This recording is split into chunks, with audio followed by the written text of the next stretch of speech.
হ্যাঁ। ওই মহেন্দ্র আরে বর্মন। বাবারে বাবা। দেখো, আর্টস গ্রুপ থেকে তোমাকে সায়েন্স গ্রুপে দেওয়া যাবে না। কেন?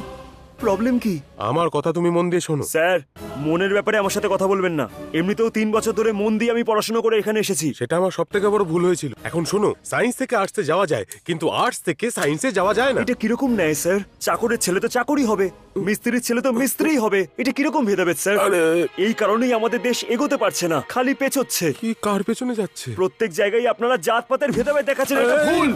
সরি স্যার, এইভাবেই ভেদাভেদ করা হচ্ছে। একমাত্র আমাদের স্টুডেন্টের মধ্যেই ইউনিটি ছিল, আর সেটাকেও আপনারা ডিপার্টমেন্ট বানিয়ে ভাগ করে দিচ্ছেন।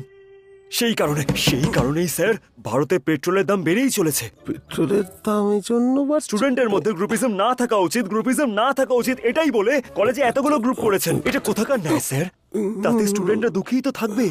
দেখো- না স্যার, আমাকে আজকে বলতে দিন। আপনি এতদিন ধরে পাবলিক এক্সামের নামে বাচ্চাদের পাবলিকালি অপমান করা হচ্ছে, সহ্য করেছি, কিন্তু এখন আর সহ্য করতে পারবো না স্যার।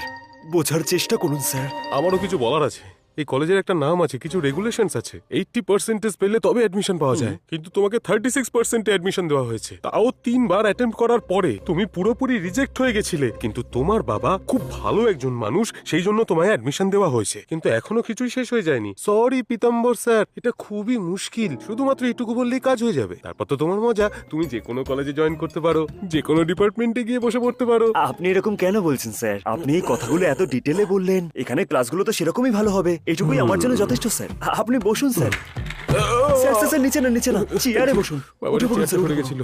একদমই নয়। এই কমার্স না কোনো সাধারণ সাবজেক্ট নয়। হ্যাঁ? এটা আমাদের দেশের ইকোনমিক্সকে তৈরি করে। আম্বেদকর বিকম পড়েনি, সেটার জন্য আমরা এখনো অব্দি পস্তাচ্ছি। হ্যাঁ স্যার, আচ্ছা, এই ব্যাপার। আপনার কথাগুলো শুনেই আমি বুঝতে পারলাম। আমি এটা কোনোদিনও ভুলবো না। আচ্ছা। মনে হচ্ছে আপনিও বিকম নিয়েই পড়েছেন। Same page. স্যার, যদি আমরা ভারতকে বিশ্ব শক্তি বানাতে চাই, আমাদের দেশে সবাইকে বিকম পড়তে হবে। তাই আপনি বললেও আমি নিজেকে বদলাতে পারবো না। না, না। আসছি স্যার।